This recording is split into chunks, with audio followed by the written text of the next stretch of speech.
Hello everyone, start करते हैं design of steel structure. Short form में इसको बोल सकते हैं DSS। ये सिविल इंजीनियरिंग के लिए बहुत ही इंपॉर्टेंट सब्जेक्ट है। आइए पहले इसके सिलेबस के बारे में जानते हैं, कौन कौन से चैप्टर पढ़ने हैं और क्या क्या चीज़ें इंपॉर्टेंट है। उसके बाद हम लोग चैप्टर बाई चैप्टर सभी चैप्टरों को पढ़ेंगे। देखिए, इसमें फर्स्ट चैप्टर जो है आपका वो है आपका स्ट्रक्चरल स्टील एंड सेक्शन। अब देखिए, स्टील स्ट्रक्चर की पहले हम थोड़ी सी डिफिनेशन बता देते हैं आपको, यहाँ से थोड़ी सी चर्चा कर लेते हैं उसकी। क्या होता है कि जितने भी इंजीनियरिंग कार्य हो रहे हैं, जितने भी स्ट्रक्चर बन रहे हैं, सभी आपके कंक्रीट से बनते हैं, स्टील से बनते हैं। अब इसमें हम लोग को विशेषकर किस पर ध्यान देना है? स्टील पर ध्यान देना है कि इसकी क्या प्रॉपर्टी होती है, इसमें क्या क्या फंक्शंस होते हैं। तो पहले हम लोग चैप्टर वाइज डिस्कस कर लेते हैं कि क्या क्या पढ़ना है और उसमें कौन कौन से चैप्टर इंपॉर्टेंट है, या इसमें एंट्रेंस एग्जाम में जो वनडे एग्जाम होते हैं, जो सिविल इंजीनियरिंग के जो एग्जाम होते हैं, SSC और भी जो एग्जाम होंगे, उनमें महत्वपूर्ण क्वेश्चन छोटे छोटे भी हम लोग डिस्कस करेंगे। आइए फर्स्ट चैप्टर की बात करते हैं। तो फर्स्ट चैप्टर क्या है कि स्ट्रक्चर स्टील एंड सेक्शन, यानी कि उस स्ट्रक्चर स्टील के स्ट्रक्चर को देखना है और स्टील के कौन कौन से सेक्शन होते हैं ये हमें इस चैप्टर में पढ़ना है। और प्रॉपर्टी ऑफ स्टील पढ़नी है कि प्रॉपर्टी क्या होती है स्टील की, और उससे रिलेटेड जो भी टॉपिक होंगे इसमें हम लोग देखेंगे। और सेकेंड चैप्टर है आपका, देखिए सेकेंड चैप्टर है आपका रिविट कनेक्शन। अब देखिए जो स्टील स्ट्रक्चर होते हैं वो बड़े बड़े, अब देखिए बहुत ज्यादा बड़े तो बन नहीं सकते हैं, जैसे आपका ब्रिज के लिए बना। अब जो भी घर बन रहे हैं, ब्रिज बन रहे हैं, वो भी स्टील स्ट्रक्चर के बन रहे हैं कि उनके अवयवों को जोड़ा जाता है। तो जोड़ने की बात आती है, जब स्टील स्ट्रक्चर को जोड़ते हैं हम लोग, तो हम लोग तीन तरीके से जोड़ सकते हैं। देखिए तीन तरीके यहाँ पर चैप्टर के रूप में कन्वर्ट है। क्या है? हम लोग रिविट कनेक्शन कर सकते हैं, बोल्ट कनेक्शन कर सकते हैं और वेल्डेड कनेक्शन करते हैं। वेल्डिंग के माध्यम से हम स्टील स्ट्रक्चर को जोड़कर बड़ा बना सकते हैं। पानी की टंकी भी स्टील स्ट्रक्चर की बन रही है, बहुत सारे भवन भी बन रहे हैं स्टील स्ट्रक्चर पे। तो उनको जोड़ने के लिए कौन कौन से प्रोसेस किए जाते हैं? तुम लोग रिविट की सहायता से जोड़ सकते हैं, बोल्ट की सहायता से जोड़ सकते हैं और वेल्डेड यानी वेल्डिंग की सहायता से जोड़ सकते हैं। तो यहाँ हम लोग रिविट के बारे में पढ़ेंगे कि कैसे। अब देखिए, रिविट और वेल्डिंग आपके परमानेंट होते हैं, और जो बोल्ट होता है नट बोल्ट की सहायता से जोड़ा जाता है, वो आपका टेम्परेरी होता है, उसे हम लोग खोल के अलग कर सकते हैं। तो यहां से रिविट कनेक्शन के बारे में पढ़ा जाएगा। बोल्ट आपका थर्ड चैप्टर है, और वेल्डिंग कनेक्शन जो है, जो वेल्डिंग की सहायता से कनेक्शन किया जाएगा, ये आपका फोर्थ चैप्टर है।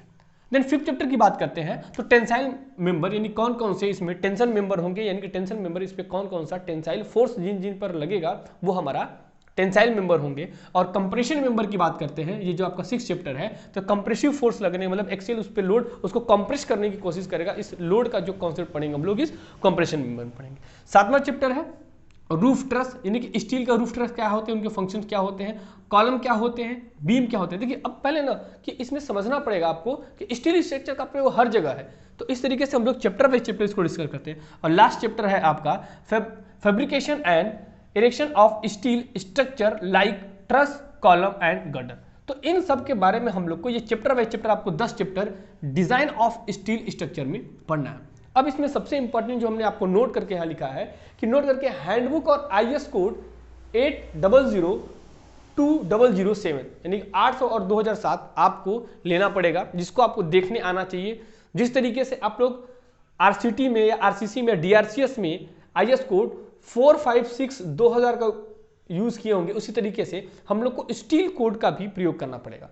और use of IS code 800 and steel table are permitted in examination. आपको ये IS कोड और स्टील टेबल जो होंगे, जो मार्केट में आपको मिलेंगे, ये दोनों आपको एग्जामिनेशन में ले जाने का परमिशन आपको मिलेगा कि ये आप टेबल और IS कोड आप एग्जामिनेशन हॉल में ले जा सकते हैं।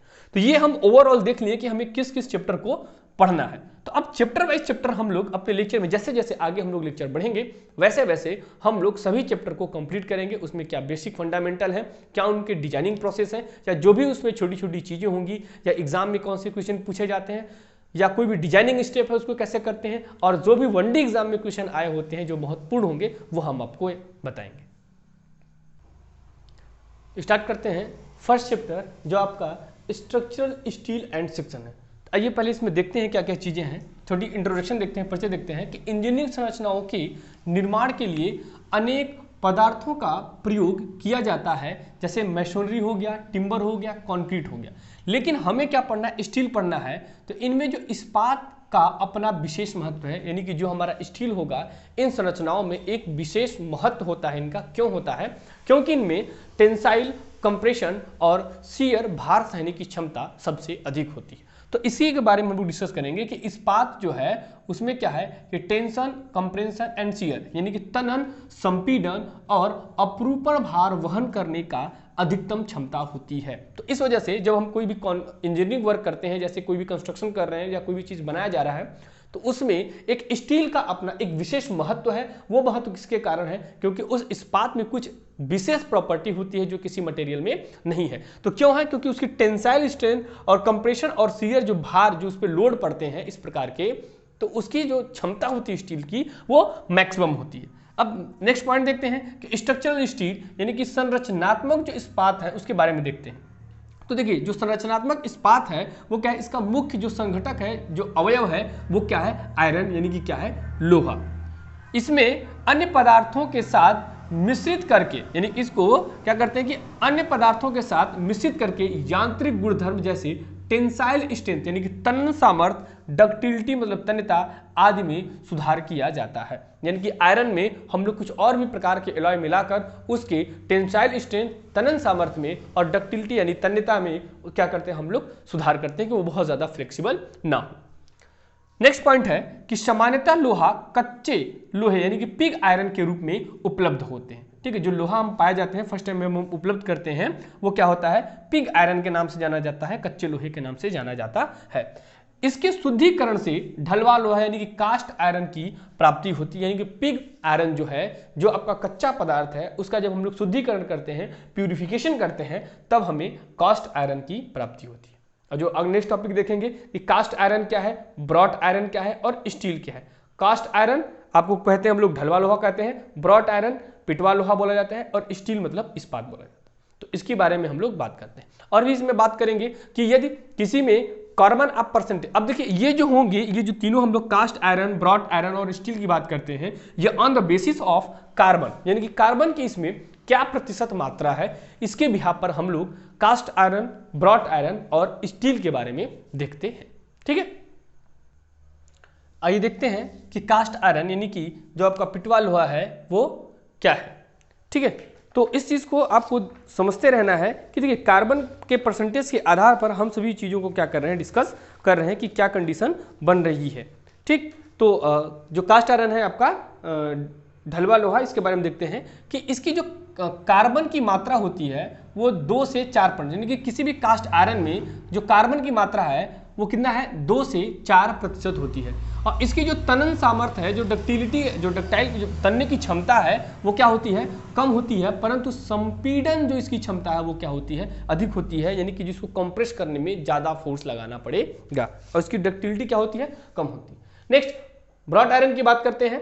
देखिए ये सबसे इंपॉर्टेंट पॉइंट है, इसको आप ध्यान से देखिएगा। ब्रॉट आयरन की बात करते हैं यहाँ से, क्या होता है कि यह लोहे का शुद्ध रूप है। कभी कभी एंट्रेंस एग्जाम में ऑप्शन दे देगा कि लोहे का शुद्ध रूप है cast iron, wrought iron, steel और माइल्ड स्टील। तो आपको वहां पे याद रखना पड़ेगा, इसको आप इंपॉर्टेंट टिक कर लीजिएगा कि जो ब्रॉट आयरन है वो आपका जो यहाँ पर है वो लोहे का शुद्ध रूप होता है। नेक्स्ट है कि इसमें आप कार्बन की मात्रा की बात करते हैं, तो इस प्रकार के आयरन में जो कार्बन की मात्रा होती है लगभग 0.15% होती है।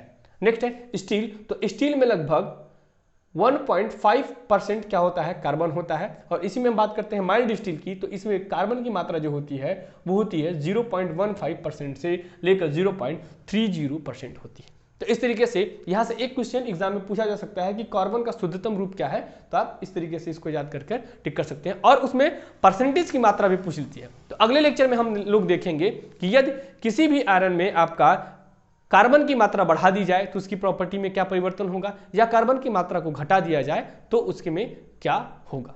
ओके, यहाँ से आप नोट कर दीजिए। आई होप सारी चीजें समझ में आई होंगी। Okay, thank you.